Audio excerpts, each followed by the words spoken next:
ঝামেলা এড়ানোর জন্যই আমার এই পদ্ধতিটা, অবশ্যই আপনারা একবার করে দেখবেন। এই বয়ামটা আমি ডিপে রেখে দেবো, কারণ এটা খেতে আমার অনেক সময় লাগে। মুড়িচি বানাবো, আর যেগুলোতে বটু নাই ওগুলো আমি তরকারিতে সিদ্ধ করেছি, আর এখন এগুলোকে এই ছোকলাগুলো ফেলে দেবো তুলে তুলে। আসসালামু আলাইকুম, কেমন আছেন আপনারা? আজকে আমরা রমজানের জন্য আরো একটা জিনিস ফ্রোজেন করব, সেটাই প্রস্তুতি চলছে। মানে রমজানে এটার জন্য সবাই মানে অপেক্ষা করে যে এটা কোন দিন বানাবা, প্রত্যেক দিনে বানাও এরকম বলে। ইফতারে অনেক তাড়াতাড়ি সময় চলে যায়, আর এই জন্য আম্মু এইভাবে আগে থেকে কাজটা অনেক কমিয়ে রাখে। আর এই যে ছোট ছোট করে করছি, কারণ ছোট ছোট করে করলে ভালো লাগে বেশি।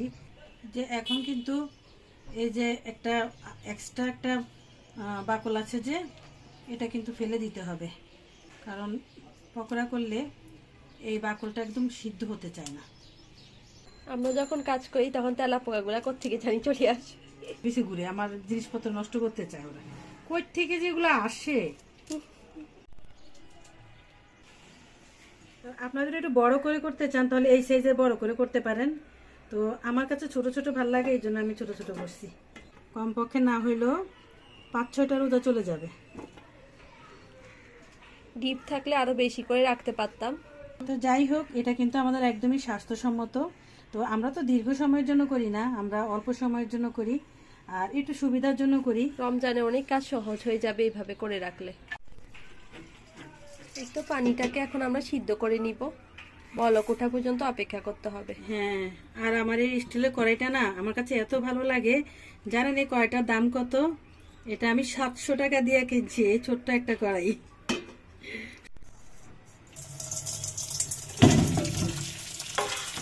ফুলকপিগুলো তো ভালো করে ধুয়ে নেই, এরকম তাজা ফুলকপি শুধু একমাত্র এই সময়ে পাবেন।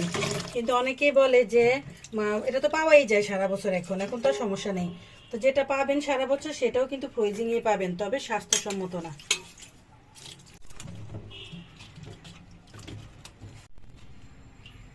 ফুলকপির জন্য রসুন ছেঁচে নিচ্ছে। এই তো আমরা ফুলকপিগুলোকে সিদ্ধ বসিয়ে দিয়েছি। কতক্ষণ লাগবে আম্মু? বেশি না, 5 মিনিটের মতো লাগবে। আর এখানে কিন্তু লবণ দেওয়া হয়েছে। ফুলকপিগুলো এখন তুলে ফেলেছি, এই তো হাফ বয়েল করেছি, অতিরিক্ত সিদ্ধ করিনি। মানে উঠানোর কয়েক সেকেন্ড আগে আমি আধা চামচ চিনি দিয়েছি, তা এখন তুলে ফেলেছি। ফুলকপির মশলাটা তৈরি করছি। কি কি মশলা দিয়েছো আম্মু?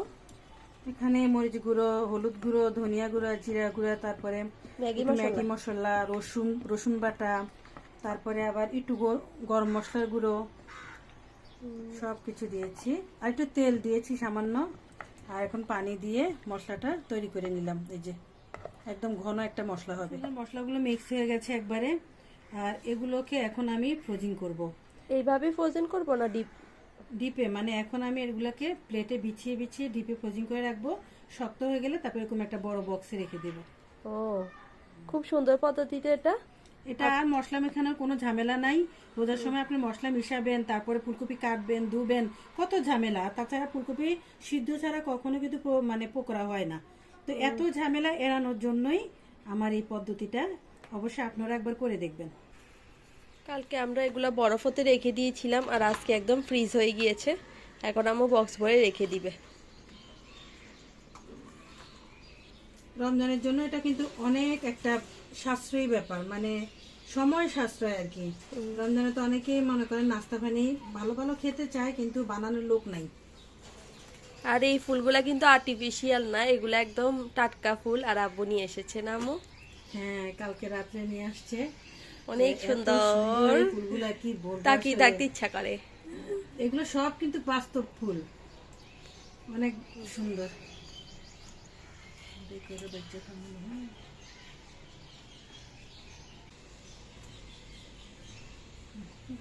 এরপর আমরা প্রস্তুতি নিচ্ছি টমেটো সস বানানোর জন্য।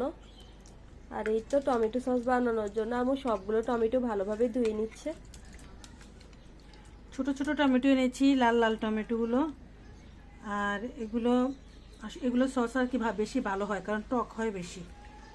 আর এর আগে দিয়ে বানিয়েছিলাম আমরা ফুলকপির চপ, ওটা আপনাদের সাথে দেখিয়ে দিয়েছি। আর এখন টমেটো সস তৈরি করব।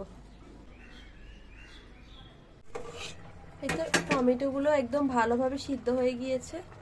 এখন এরপর ঠান্ডা করার পরে আমরা টমেটোগুলো সিদ্ধ করে নিয়েছি, হালকা সিদ্ধ করেছি। আর এখন এগুলোকে, এই ছোকলাগুলো ফেলে দেবো তুলে তুলে, আর তারপরে ব্লেন্ড করে নিব। সবগুলো টমেটোর খোসা ভালোভাবে ছাড়িয়ে নিতে হবে।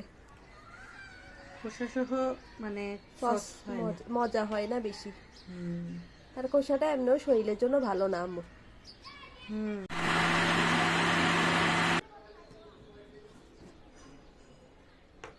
একদম ভালোভাবে পেস্ট হয়ে গেছে আম্মু। একদম পারফেক্ট টমেটো সস। এখন একটু মরিচের গুঁড়া দিয়ে দিলে লালও হয়ে যাবে। হ্যাঁ, টমেটো সস তৈরি হয়ে যাবে। আজকে টমেটো সসটা অনেক ঘন হয়েছে।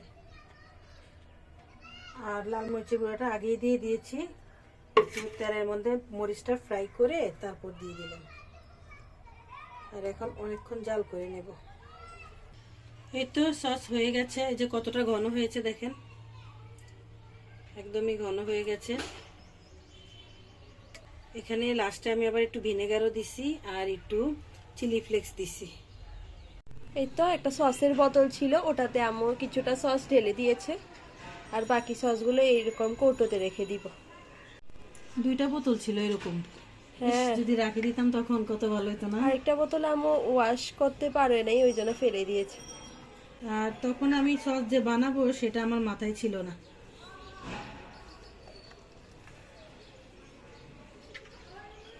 বেশি দিনের জন্য যদি রাখতে হয় তাহলে ডিপ ফ্রিজে রেখে দিবেন, না খাওয়ার আগে নামিয়ে রাখলেই হবে। আর কম দিনের জন্য রাখতে চাইলে 1 সপ্তাহ 2 সপ্তাহে নরমাল ফ্রিজে ভালোই থাকবে। ঠিক বলেছি আম্মু? হ্যাঁ, কি বলো? কই আমাকে যারা লিখিত দিছিল যে এই 2টা বয়মে আটবে না, তাদেরকে ধরে নিয়ে আসো। আমার একটা আইডিয়া আছে না, সব করে দেখো কি সুন্দর আটে গেছে, কি যে ভালো লাগছে দেখতে, কি বলবো আসলে। এবারে সসটা মনে হয় বেশি ভালো হয়েছে।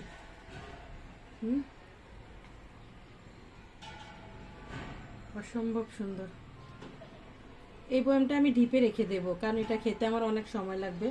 আমি এত তাড়াতাড়ি খেতে পারবো না, কিন্তু এটা আমি নর্মালে রাখবো, তো এটা তাড়াতাড়ি খাওয়া হয়ে যাবে। এখানে সসগুলো কিছুক্ষণ ঠান্ডা হবে আর এরপরে আমরা ফ্রিজে রাখবো। সস তো বানানো শেষ। এখন আরেকটা পদ্ধতি আপনাদের সাথে শেয়ার করছি, যেটা আপনাদের রমজানের কাজ অনেক কমিয়ে দিবে। আর মরিচের দাম বেড়ে গেলেও মরিচই খেতে পারবেন অনায়াসে। রমজানে সবাই লম্বা লম্বা মরিচি খায়, লম্বা লম্বা মরিচি, এই জন্য এই কিন্তু লম্বা লম্বা আম্মু মরিচি নিয়ে আসছি। তখন কিন্তু লম্বা মরিচ পাওয়া যায় না। হ্যাঁ, আর এরকম সোজা পাওয়া যায় না, মানে এই এমনি হয়ে বেঁকাই থাকে। ওটা দিয়ে মরিচি বানালেও মজা লাগে না। হ্যাঁ, ভালোও লাগে না। তো এরকম লম্বা লম্বা মরিচ দিয়ে মরিচি বানাবো। আর এই মরিচিটা কিন্তু যখন আপনি ইফতারের সাথে মিশাবেন কত যে ভালো লাগে। এখন আমরা এটা ওয়াশ করে নিব আর এরপর দেখাবো না, কিভাবে। এখন বটু ভেঙে নিব। আচ্ছা, এখন আমরা মরিচটাকে ভালোভাবে ওয়াশ করে নিব।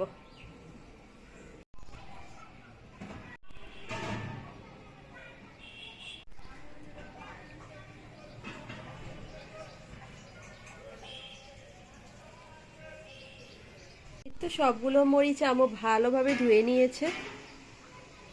আমরা কি করব? এখানে আমরা কয়েকটা মরিচ বটু সহই রাখবো, যেগুলো দিয়ে আমরা মরিচি বানাবো। আর কয়েকটা বটু আমরা ভেঙে দেব, কারণ সবগুলো দিয়ে তো আর মরিচি খাওয়া হবে না, না? তো সবগুলো বটু রেখে কি লাভ।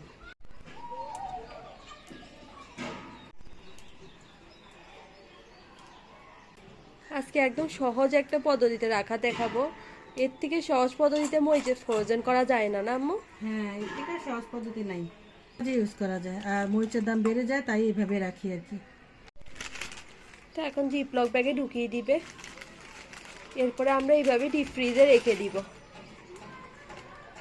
যখন ব্যবহার করব তখন নামিয়ে ব্যবহার করে ফেলবো, আবার রেখে দিব। আর কোনো কাজ নেই এটা।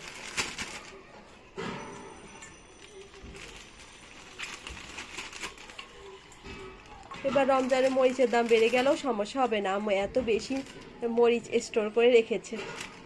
প্রতি বছরই রাখি, কারণ প্রতি বছরের রমজানে কখনো আমার চিন্তা করতে হয় না যে মানে কিভাবে মরিচি বানাবো, কিভাবে বেগুনি বানাবো, অথবা আলু নিয়ে কিভাবে বানাবো। সব কিছুই আমি পারি, আমার বাচ্চারা খেতে পারে। তো যেগুলোতে বটু আছে ওগুলো দিয়ে আমি মুরুচি বানাবো, আর যেগুলোতে বটু নাই ওগুলো আমি তরকারিতে ইউজ করব অথবা ভাজি ভুনাতে ইউজ করব যখন দাম বেড়ে যাবে তখন। এখন এভাবে আমি এটা ডিপে ঢুকিয়ে রাখবো। তো আমরা 2টা ডাব্বা হয়েছে আমাদের সসের, এতগুলো বানালাম কিন্তু কম মনে হচ্ছে। তো রমজানের জন্য আলহামদুলিল্লাহ সসও তৈরি হয়ে গিয়েছে। এখন সসগুলোকে রেখে দিব, বাকি আরও কি কি প্রিপারেশন করি এটা আপনাদের সাথে নেক্সট ব্লগে শেয়ার করব। সবাই এই পর্যন্ত ভালো থাকবেন, সুস্থ থাকবেন। Till then take care and আল্লাহ হাফেজ। আল্লাহ হাফিজ।